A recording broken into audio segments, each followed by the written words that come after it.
Thank you for joining the press conference for the IMF's World Economic Outlook. I'm Jennifer Beckman of the IMF's Communications Department. I'm joined here today by the IMF's Chief Economist, Gita Gopinath, the Deputy Director of the Research Department, Petya Koeva, and the Head of the World Economic Studies Division, Malhar Nabar. Gita is going to begin with some brief remarks, and then we'll turn to your questions. Gita? Thank you, Jennifer.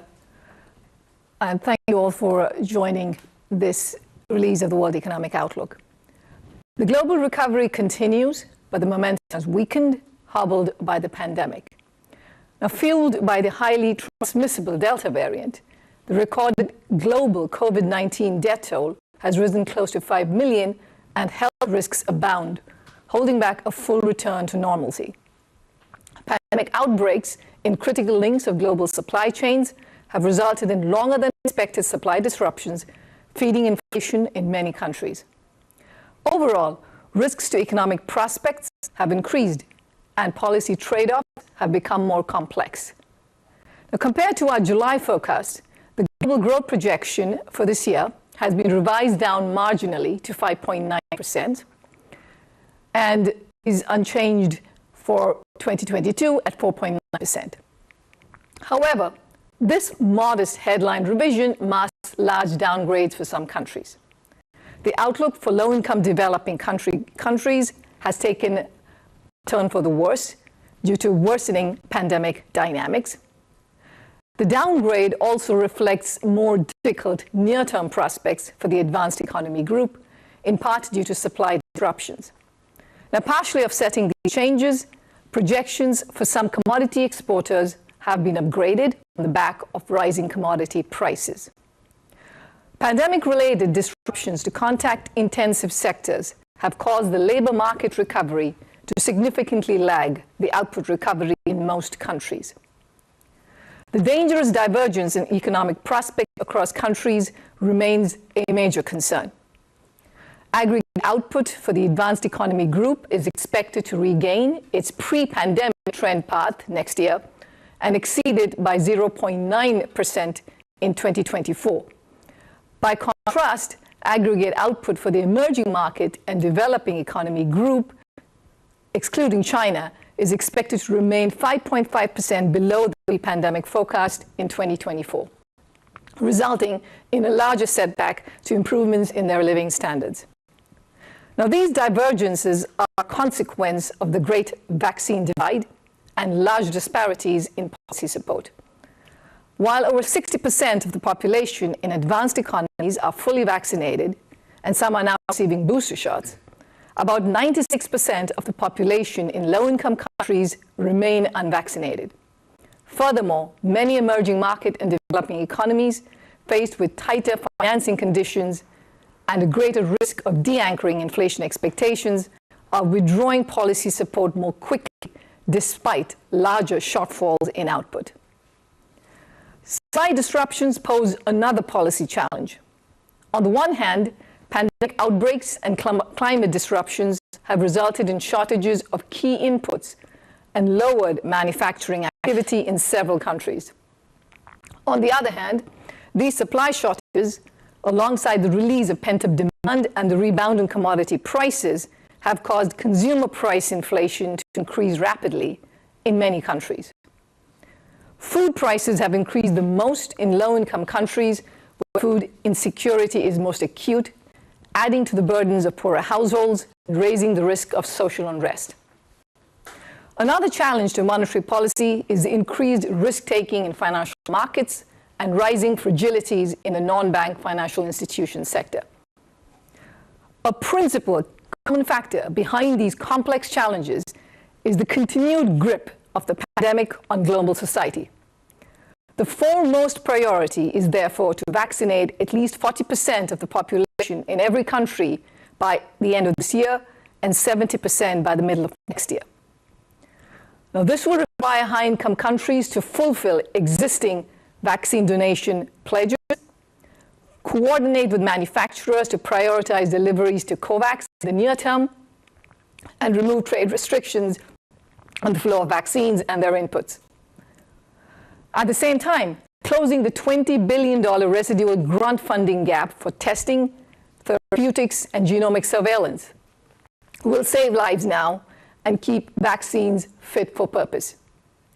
Now, looking ahead, vaccine manufacturers in high-income countries should support the expansion of regional production of COVID-19 vaccines in developing countries through financing and technology transfers. Another urgent global priority is the need to slow the rise in global temperatures and contain the growing adverse effects of climate change. This will require more ambitious commitments to reduce greenhouse gas emissions at the upcoming United Nations Climate Change Conference. A policy strategy that includes an international carbon price floor adjusted to country circumstances, a green public investment and research subsidy push, and compensatory targeted transfers to households can help advance the green energy transition in an equitable way. In addition, concerted multilateral efforts to ensure international liquidity is adequate for constrained economies, and faster implementation of the G20 common framework to restructure unsustainable debt would help limit divergences across countries. Now, building on the historic $650 billion SDR allocation, the IMF is calling on countries with strong external positions to voluntarily channel their SDRs into the Poverty Reduction and Growth Trust. Furthermore, it is exploring the establishment of a Resilience and Sustainability Trust, which would provide long-term funding to support countries' investment in sustainable growth. At the national level, the overall policy mix should be calibrated to local pandemic and economic conditions, aiming for maximum sustainable employment while protecting the credibility of policy frameworks. With fiscal space becoming more limited in many economies, health care spending should continue to be prioritized, while lifelines and transfers will need to become increasingly targeted, reinforced by retraining and support for reallocation. As health outcomes improve, policy emphasis should increasingly focus on long-term structural goals. With public debt levels at record highs, all initiatives should be rooted in credible, medium-term frameworks backed by feasible revenue and spending measures. Such credibility can lower financing costs for countries and increase fiscal space in the near term. Moving on to monetary policy. And the monetary policy will need to walk a fine line between tackling inflation and financial risks while supporting the economic recovery. Now, we project, amidst high uncertainty, that headline inflation will likely return to pre-pandemic levels by the middle of next year for the group of advanced economies and emerging and developing economies. There is, however, considerable heterogeneity across countries, with upside risks for some countries like the US, United Kingdom, and some emerging market and developing economies. Now, while monetary policy can generally look through transitory increases in inflation, central banks should be prepared to act quickly if the risks of rising inflation expectations become more material in this uncharted recovery. Central banks should chart contingent actions, announce clear triggers, and act in line with that communication. Now, more generally, clarity and consistent actions can go a long way towards avoiding unnecessary policy accidents that roil financial markets and set back the global recovery, ranging from a failure to lift the US debt ceiling in a timely fashion, to disorderly debt restructurings in China's property sector, to escalating cross-border trade and technology tensions. Recent developments have made it abundantly clear that we are all in this together, and the pandemic is not over anywhere until it's over everywhere. If COVID-19 were to have a prolonged impact into the medium term, it could reduce global GDP by a cumulative $5.3 trillion over the next 5 years relative to our current projection. It does not have to be this way. The global community must step up efforts to ensure equitable vaccine access for every country, overcome vaccine hesitancy where there is adequate supply, and secure better economic prospects for all. Thank you. Thank you, Gita. So for reporters who are watching, there's two ways to submit questions. You can use the raise your hand feature in the WebEx or type a note in the chat, or you can submit written questions in the IMF Press Center. So to start this morning, we'd like to go to the WebEx and take a question from Mao Ling of Xinhua. Thank you very much for doing this. I have a question on the Chinese economy. The report has a slight downward revision for the Chinese economy, and I was wondering whether Gita could talk about the reason for the adjustment, and also could you share some thoughts on China's application to join the CPTPP? Would that have any impact on the recovery of China and also the region? Thank you. We have a very small downgrade for China, which basically reflects the fact that fiscal tightening was somewhat more than we had previously anticipated. And so that is one of the main reasons for the slight downgrade. There are other challenges, of course, that China faces at this point in terms of developments in the property sector, what we're seeing in terms of supply chain disruptions, which is a common phenomenon in many other parts of the world. As to your question of joining the comprehensive non-specific partnership, that is, we are aware that they have put in a formal application. That particular TPP, the partnership CTPP, is a high-quality trade agreement with pretty high standards and all kinds of trade practices are allowed. I believe it would be good for the world to have more countries join such an agreement. Thank you, Gita. So for the next question, we'll also take it from the WebEx. Eric Martin from Bloomberg. Yes, good morning, Dr. Gopinath. Can you hear me?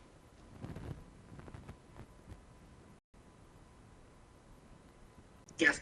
I wanted to ask about your reaction to the statement yesterday from the U.S. Treasury Department, the shareholder of the IMF, saying that proactive steps must be taken to reinforce data integrity and credibility of the fund, and the institution and its leadership must renew their commitment to upholding transparency and whistleblower protection surrounding policies, research, and analysis, and how your department intends to implement those recommendations from your largest shareholder.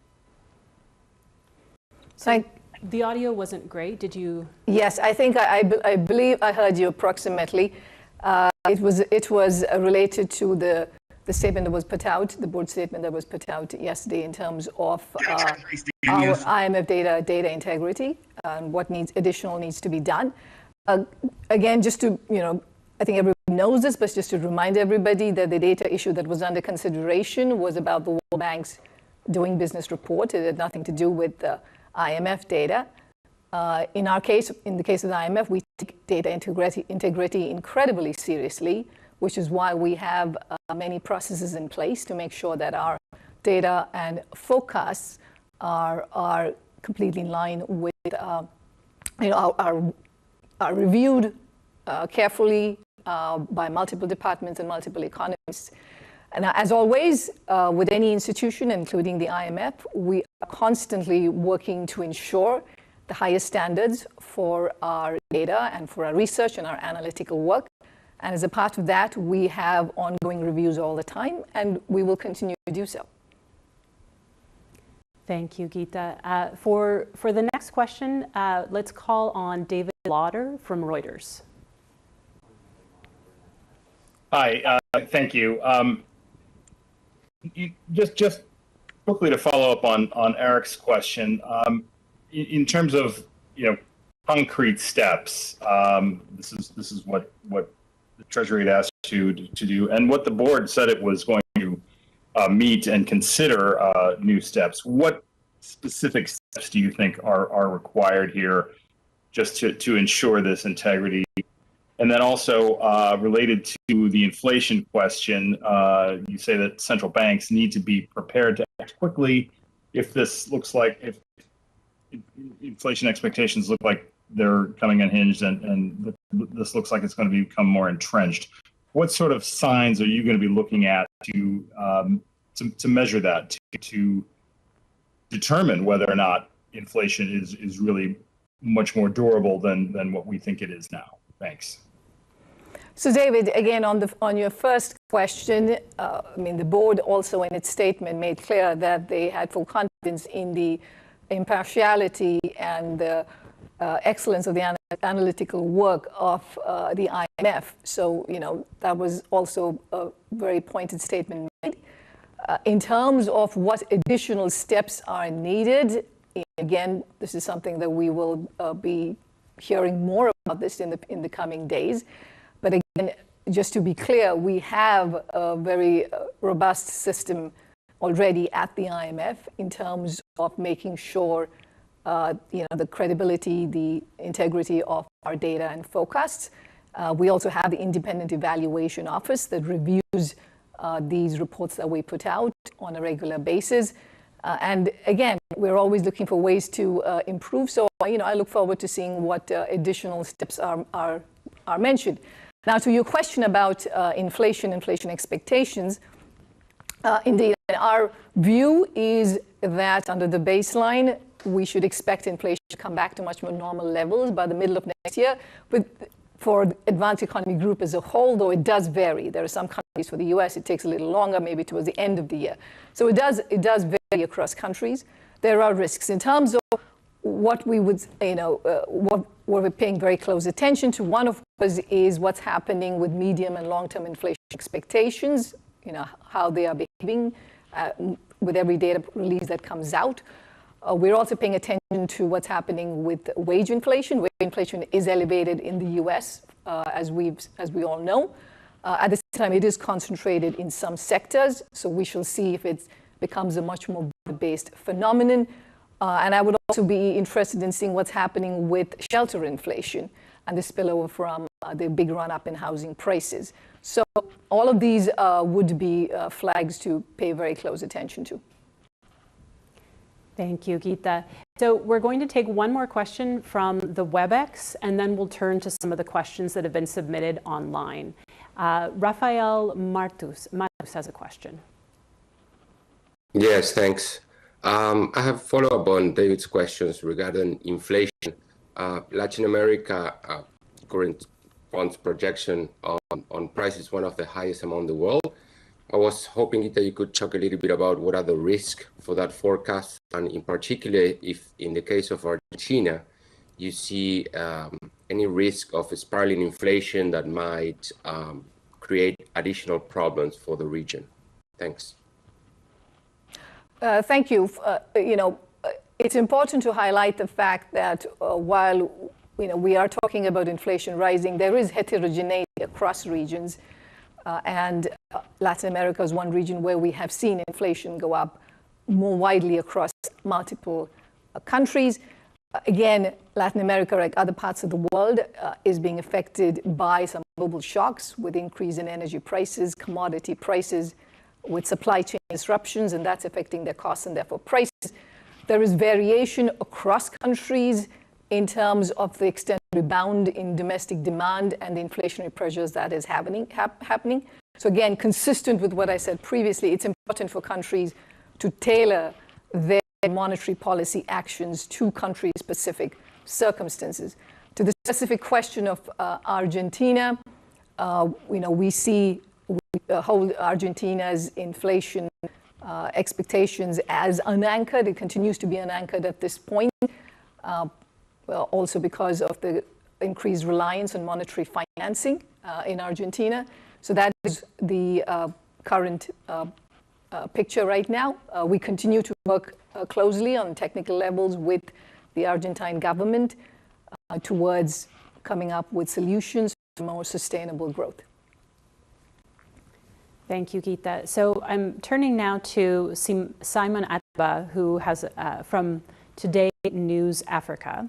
And he asks, can you talk broadly about how Africa's economic recovery will be affected by the pandemic, the variants, and the lack of vaccines? Africa has gone through a very tough time with this crisis, just like other parts of the world has. What is unfortunately unique about Africa is in terms of the levels of vaccination. We're looking at less than 4% of the population in Africa having been vaccinated, while we're looking at, for instance, advanced economies where it's over 60%. So if you look at, across the different parts of the world, I think the region where there has been the greatest amount of limited access to vaccinations is the African continent. And that is one of the big concerns that we have. We know that this pandemic is not over. This is why we are pressing hard to get to the 40% target for all countries by the end of this year. And this will require that countries deliver on their vaccination pledges to COVAX, and also that they and manufacturers prioritize deliveries to COVAX. That combination will help get more vaccines to the African continent. So I think that is a very important health issue that needs to be addressed for the region as a whole. In terms of the other factors, the African continent still has to deal with issues of high levels of debt. Many countries, and many countries are in high levels of debt stress already. So the international community has to play a very important role in being able to restructure this debt, but also in providing additional financing. Now, we estimate that there will be a need for around $250 billion of additional financing to make sure that the African continent is able to achieve its development goals over the next 5 years. And that requires immediate attention from the international community. Thank you. So another question that I'm going to turn to another question submitted online. This is from Ricardo Leopoldo of Agencia Estado. And he asks, why is the IMF forecasting the Brazilian GDP is going to be 1.5% this year and 2.1% in 2026? In the case of Brazil, we have a slight downgrade because of the effects that we expect from the rising increase in monetary policy rates, given the high levels of inflation in Brazil, and also because of the slowing, the downward revision for the U.S., and the U.S. is one of Brazil's main trading partners, so that combination has led to a small downgrade. But let me also bring in Petya, if you would like to add something more on Brazil.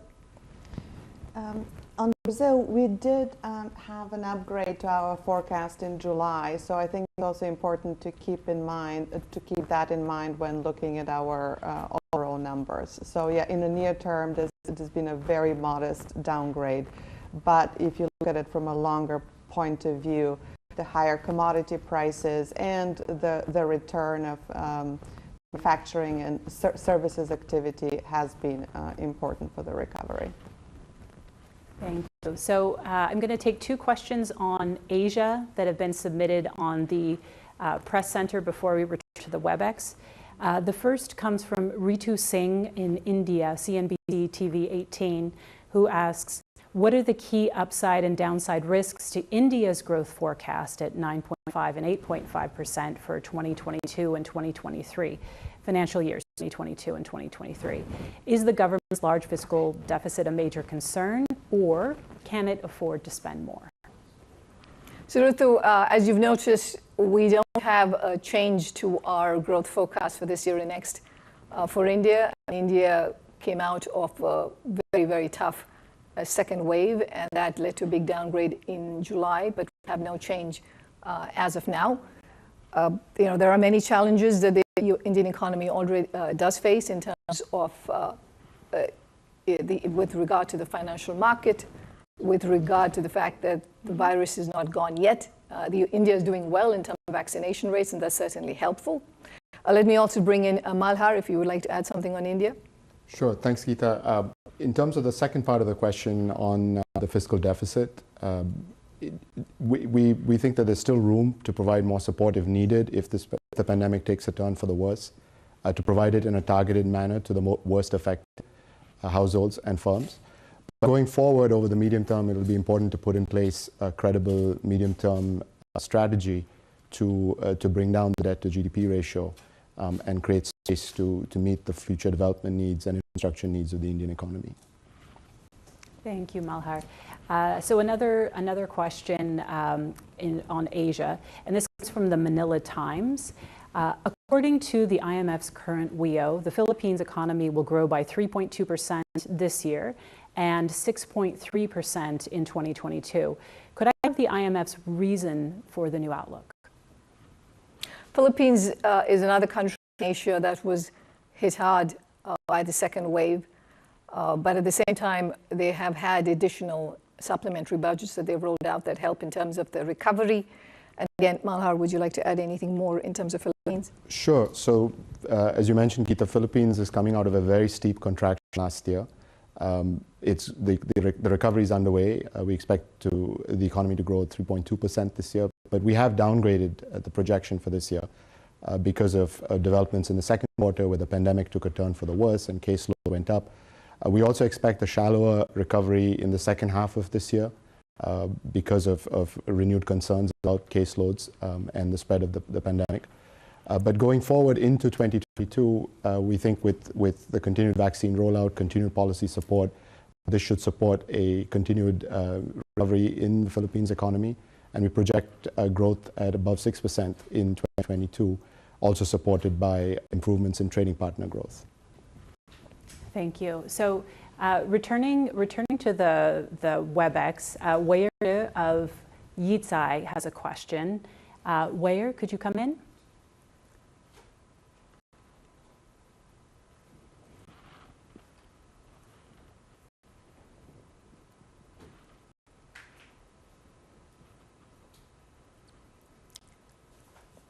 I think, Weyer, could you open your mic? You're muted. We can see you, we can't hear you. Can you hear me now? Yes. Okay, so I had a question on inflation. So to what extent are you worried about increasing inflation in major advanced economies like US, partly due to longer than expected supply disruption? And in August, you warned that emerging markets cannot afford a repeat of the 2013 taper tantrum. What is your observation now, how emerging markets are prepared at the risk of sudden change in monetary policies as a result of the rising inflation? Thank you. Inflation is indeed one of the risks that we flag in this report. We have seen inflation go up substantially in many countries, but again, I do want to highlight that this is not a uniform worldwide phenomenon. There is heterogeneity in how much inflation has gone up in different parts of the world. As for your question on specific concerns on inflation in an advanced economies, their risks are there. We are seeing a very unusual recovery, which is, I guess, what happens when this is a pandemic-driven crisis, and then the recovery from that. What we're seeing is supply-demand mismatches that have lasted a long time because the pandemic has also lasted a long time. So while we've seen a bound in demand, supply hasn't been able to rebound as fast. That combination has led to high levels of inflation. We're seeing that in commodity prices, but we're also seeing that in supply chain breakdowns. So again, the expectation is that some of this will persist into next year, but then over time, we expect that these will iron out, and we should expect to see inflation coming back to much more normal ranges. But again, I'm just going to emphasize that there is tremendous uncertainty. We have never seen a recovery of this kind, where you have shortages in the labor market at the same time that you have high levels of unemployment, the fact that you have ports that aren't able to offload container ships. So this is very unique, and we have to be particularly vigilant about and make sure that these particular supply-side shocks then don't end up with de-anchoring inflation expectations or creating wage price spirals, because that's when it would start showing up in more core inflation and then require very strong monetary policy responses. Great, thank you. For the next question, we'd like to turn to Shabtai Gold from DevEx, who's joining us in WebEx. Shabtai? Thank you very much. I wanted to ask about the special drawing rights allocation, and just if you could tell us how you're seeing those being used. We know that the IMF put a lot of effort into getting that allocation to happen. Are you seeing these SDRs being used by the countries? Are you seeing them meeting your goals, and what's the timeline on the rechanneling of the SDRs? Could you update us maybe on what's happening with that? Thank you. Yeah, so the $650 billion SDR allocation is a historic allocation in terms of its size, and it comes at a time when countries need the additional liquidity that they can get, that additional reserves that it provides, because we are living in very uncertain, uncharted times. And so having that buffer in terms of a liquidity buffer will be very helpful for countries. As you know, SDRs are given to countries and to use as they wish, and countries are using it for multiple purposes, for health, addressing health concerns. Again, you have to remember that what SDRs do is provide you with additional reserve buffers, again, to prevent, for a rainy day. And again, countries are using it in multiple different forms to help them deal with the crisis. It also improves their market standing because of these additional reserves that they have, which helps them access financial markets at more favorable terms. It's still early days to see exactly how countries will deploy this particular tool, but this is something that we will track very closely. So for the next question, we're going to return to the online press center. The first one is from Ashutosh Pandey of Deutsche Welle, who asks, several recent investor and analyst commentaries have flagged stagnation concerns in the US and in parts of Europe, including Germany and the UK. They cite faltering economic growth and a steep rise in energy prices. How valid are these stagflation concerns? So first, let's just look at what our estimates are and our projections. Our projections for this year is for global growth to be 5.9% and come down to 4.9% next year. Specifically in the euro area, we have growth at 5% this year and 4.3% next year. So this is nowhere near stagnation in any form or shape in terms of our growth forecasts. Now, there are risks. I think the risks are because we are seeing more supply side shocks as opposed to demand side shocks, because of the breakdowns in the supply chains, because of the rise in commodity prices, also because of the pandemic, but also weather-related events. Both of those contribute to firms facing shortages, and because of those shortages, they are producing less, and we've seen that already show up in countries, like for instance in Germany. One of the reasons for the downgrades is because of that. Because of the supply disruptions. And then on the other hand, it's also feeding into higher prices. The way I think about it is that this complicates policy making because, as opposed to a demand-driven increase in inflation, which you have, monetary policy has the tools for it. Here it's more complicated because you have more supply shocks, which are both reducing activity at the same time raising inflation. But again, just in terms of the overall baseline picture, I mean, this is not something that looks remotely close like stagflation. So for the next question, we'll turn to Barry Wood of RTHK Hong Kong, who asks, how might the global work from home movement resulting from the pandemic affect output, productivity, and employment? So let me first mention that when it comes to employment, what we are seeing is weaker recoveries in employment as compared to output. And even if you look at our projections into next year, we're seeing many countries return to pre-pandemic levels by next year in terms of output. Will still fall short in terms of employment. So this has been, while it's typically the case that employment lags output recoveries, this time around I think it's more severe also because of the health considerations and people not going back and wanting to work in contact incentive sectors. So I think this is an important area. Similarly, we're seeing young workers, low-skilled workers, having a longer time returning back to employment. Now, the work from home provides flexibility for certain kinds of workers where you can do remote working and it helps. I think it would be beneficial in terms of productivity for those who don't have to commute to work. You save time, and that directly has positive effects.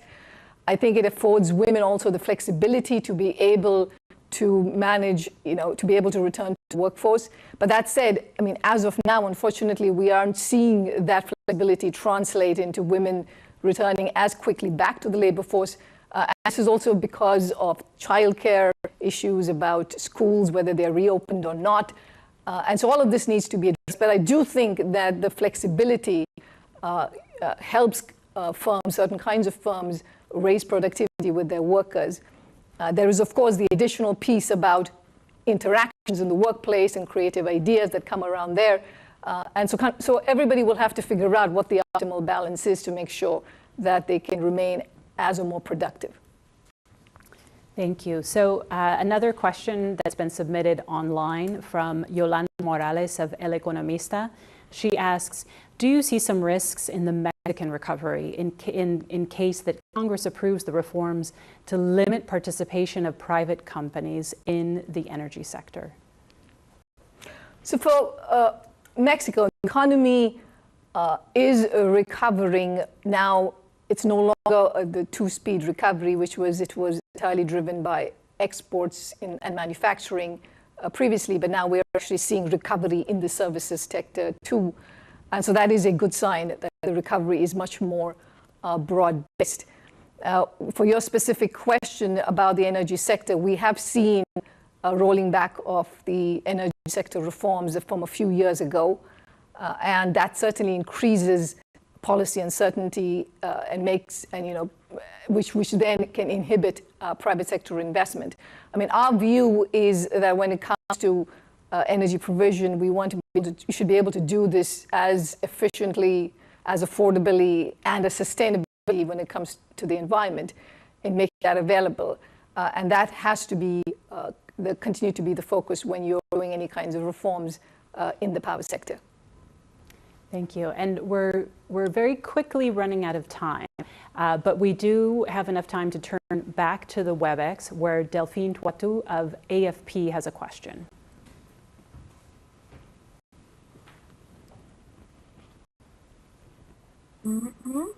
Hi, hello. Can you hear me okay? We hear you, Delphine. Yes, thank you for taking my question. My question is related to the U.S. You mentioned that you're concerned about the debt level globally, but what about the debt level of the U.S.? And after the big drama around the debt ceiling, what do you think about the idea of removing the limit of debt in the U.S.? So it's, I would say, highly unproductive to have the situation of brinkmanship with respect to the U.S. debt ceiling. And a point that we have been making for a while now is to have a more longer-term solution to it. And that could be done by replacing the debt ceiling with some kind of a medium-term fiscal target as opposed to the debt ceiling, or automatically raising the debt ceiling whenever, to be in line with whatever it is in terms of taxes and appropriations the Congress has approved, so it happens automatically.